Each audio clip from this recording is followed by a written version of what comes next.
байна. Ингээд хөх шугсан өргөөний эзэд болсон нэг багш нартай өдрийн амгалан байлаа. Суkhbaatar аймгийн Түмэн зогсны ерөнхий боловсролын газар зүйн багш Монkhбadar.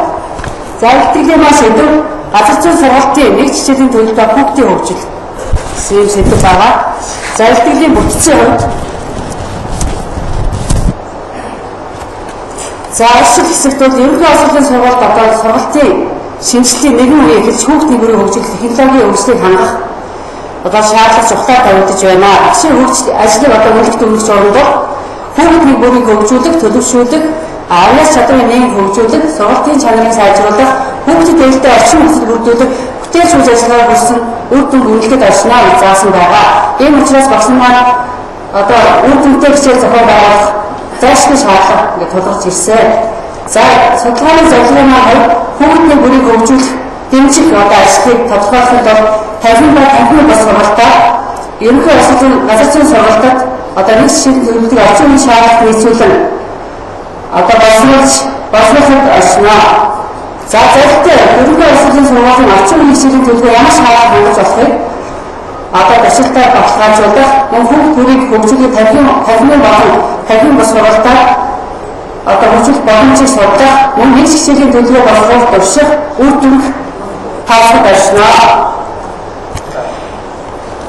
За нэг хичээлийн тухай хичээлийн төлөвлөлт гэдэгт. За өнөөгийн хичээлийн төлөвлөгөө сурсагчид сонгох хийх боломжтой, нээлттэй байна. Мөн олон хөлбөртэй байж болно. За энэ хичээлийн явцад өөрсдөө өөрөө хэрэгжиж болох. За нэг сэдвийг өөрөө амьд өөрөө хэрэгжүүлэх боломжтой байна. За мөн сурсагчдын хэрэгцээ туршлах насны болон хувийн ажлыг хадгалсан байна гэж үзсэн байна. Мөн сурсагчдын сурах үйл ажиллагаа заавал дэлгэрэнгүй туссан байх ёстой. За энэ учраас төлөвлөгөөний талаар багш нар ямар ойлголттой байдаг талаар одоо олон нийтэд ажиллаж буй төлбөрийг 55 багшаар дараах одоо асуулгаар судалгаа хийлээ.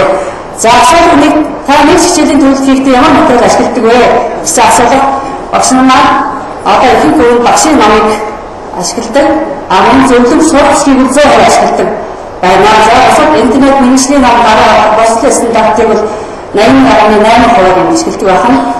За асуулт хоёр та нэг жишээний төлөвлөлт хийхдээ юу хадгалсан үздэг вэ гэдэгт одоо багш нар тухайн ангийн сургалтын нас өсгөө онцлогыг бол одоо 25.4%, сургалтын мэдлэг чадрын төвшинг бол 52.7%, за сургалтын сонирхол хэрэгцээг 20.8% хамгийн бага хувь гэж хариулсан байна.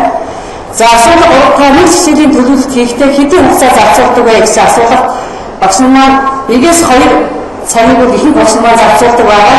За 6-аас дээш цагийг бол одоо 2 багш буюу 23.5% зарцуулдаг гэсэн дүгнэлт гарсан байна. За асуулт 4 та нэг жишээ төлөвлөлтөд ямар сургалтын хэлбэрийг ашигладаг вэ гэдэгт бол тархины сургалтын хэлбэрийг багш нар 88.1%, тархины бус сургалтын хэлбэрийг ашигладаг буюу нэг багш буюу 1.8% ашигладаг гэсэн энэ судалгааны дүгнэлт гарч байна. За багшнаас асуусан асуултын дүгнэлттэй өдөр багш нарын хичээлийн төлөвлөлт хийхдээ тухайн сэдвтэй холбоотой судалгаа их таарал хийдгүү. За мөн боловсролын стандарт сургагчид зөвлөх багшийн ном зэргийг одоо ашигладаг, өөр илүү дутуу материал ашигладаг нэмтээс харагдаж байна.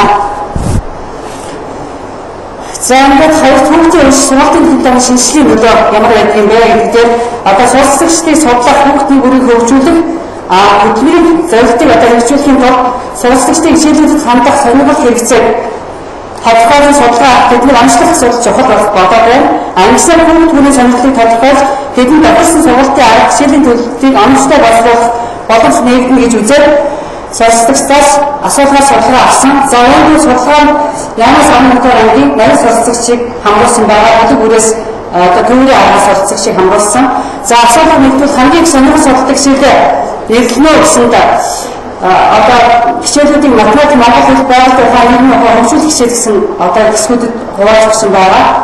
За энэ дээр 8 дахь ангийн хувьд одоо байгаль тухай, нийгмийн ухаан хичээлийг бол 32-35% сонгосон бол 9-р ангид мөн адилхан 32-35%, 11-р ангид арай бага хувь сонгосон байгаа. 13-25% сонгосон байгаа. Ингээд хөгжүүлэх хичээлийн хувьд 9-р ангийнхан бол хамгийн өндөр хувийг сонгосон эндээс харагдаж байна.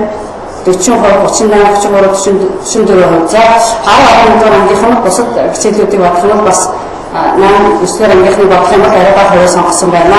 За асуудал хоёрт багш нар хичээл бүрийн сонирхолтой хэлбэр зохион байгуулдаг гэдэгтээ одоо санал нийлгүй гэсэн асуудал суралцагч нар санал нийлнэ гэсэн 20% хариулсан бол хариулж мэдгүй гэж 8%, санал нийлэхгүй гэж 38% ихэнх хувь хариулсан байна. Авах санал нийлэхгүй гэдэгтээ одоо 4% хариулсан байна.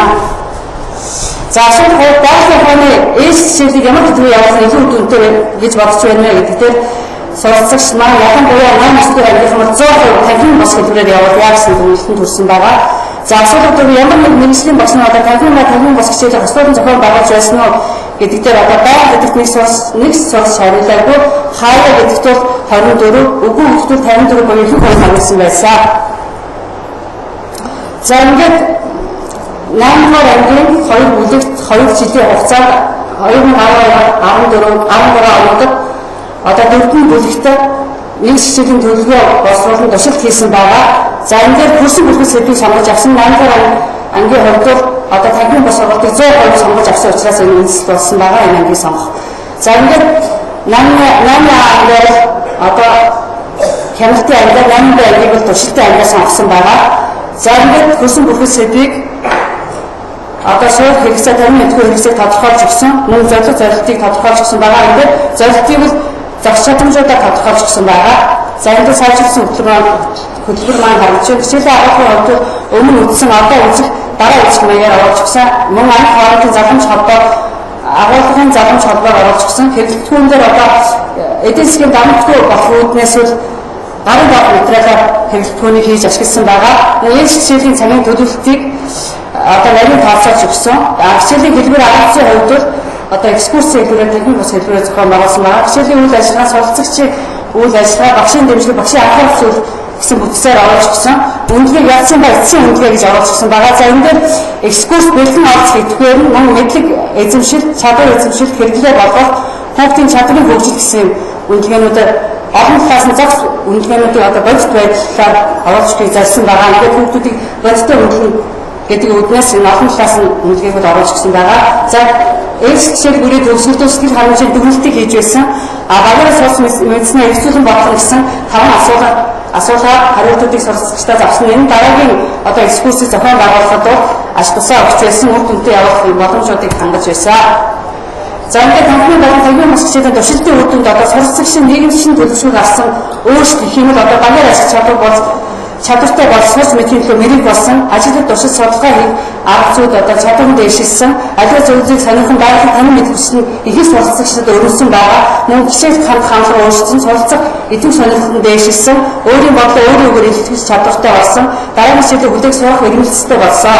За багшийн сургууль гарсан өөрсдийн хичээлийн төлөв бэлтгэл үйл ажиллагааг сайхан хангаж одоо хичээлдээ зохион байгуулах ашиглалтыг ойлгож үүнийг өөрийн ажлын гол хэсэг гэдэгтээ санал нийлж одоо биелүүлэх хандлагатай болсон байгаа. Мөн хичээлийн агуулгын айл болох суралцагчдын амьдрал байдлыг бодит зүйл тулгуурлан явуулсан аж тусыг ухаарсан. Мөн суралцагчдаар өөрсдөө нь хэрхэн мэдлэг бүтээлэг арга боловсруулах сургалтын аргуудыг одоо хослон хэрэглүүлэх дуршин одоо хичээлдээ бүтээлчээр хандах болсон байгаа. За энэ дээр нэг юм нэмээд хэлэхэд бол одоо суралцагч шууд бэлэн мэдээллийг шууд амжуулахаас ахалцсан удаа суралцах одоо үйл ажиллагааны төвийг байгуулж өгсөн. Тэндүү тухайн хичээлтэй холбоотой суралцагчдын одоо гарын аргаар үзүүлэн тараах материалуудаар баяжуулж өгсөн суралцагчдыг өөрөө мэдлэг бүтээхэд одоо оруулж өгсөн байгаа. За ингээд хоёр ангийнхаа туршилтын байдлаар стандарт үнэлгээний харьцуулт хийсэн байгаа 15 чадварын хувьд. За ингээд туршилтын ангиуд илүү акцтай байгаа одоо сэдв бүрээр харагдаж байна. 13 анги байдлаар энэ одоо экскурс хичээл нь илүү ач холбогдолтой маа гэдэг эндээс харж болох юм байна. За стандарт үнэлгээний дундаж үзүүлэлтийг баг бүрээр авч үзвэл одоо хөрсөн бүлгэл сэдвийг 4 хичээл нэг сэдвийг одоо энэ хичээл болгож зарласан байгаа. Энд дээр эхний хичээл нь хөрсний дахад үе давхрыг судлах. За энэ дээр одоо бануудын 5-6 суралцагчдад 5 банаа зохион байгуулсан байгаа. Хөрсний бүтэц бүрэлдэхүүнийг судлах, хөрсийг хамгаалах гэдэг хичээл болгоны одоо үр дүнгууд л хичээл бүрээр л акцтай байгаа юм бас харагдаж байна. За энэ хүүхдийн чадвар өөрчлөлтийн үнэлгээ бол бас ялангуяа хэрэглээ одоо мэдээлэл боловсруулах хамтран ажиллах чадвар дээр илүү хягцтай байгаа нэгээс харагдаж байсан. За бүгдээ төгнөө ба төгнөө сургалтын осол ээж хичээлийн зохион байгуулах суралцагч бүрийг одоо хөгжүүлэх хаалтын орчин бүрдүүлэхэд илүү нөлөөтэй юм. Мөн сайн хичээлийн сайдар боловсрол төлөвлөсөн хөтөлбөр нь багц суралцсан хичээл зүтгэлээр бий болдог. Үүний өдөр суралцагчид маань хөгжиж идэвхтэй болох нь харагдлаа гэсэн дүгнэлт хийлээ. За ингээд анхаарал хандуулсан та бүхэнд баярлалаа. Тэгээд байгалийн хичээлийг байшингаас гаргая гэсэн нэр сургууль хүмүүжүүлэгчийн үгээр илтгэлээ төгсгөё.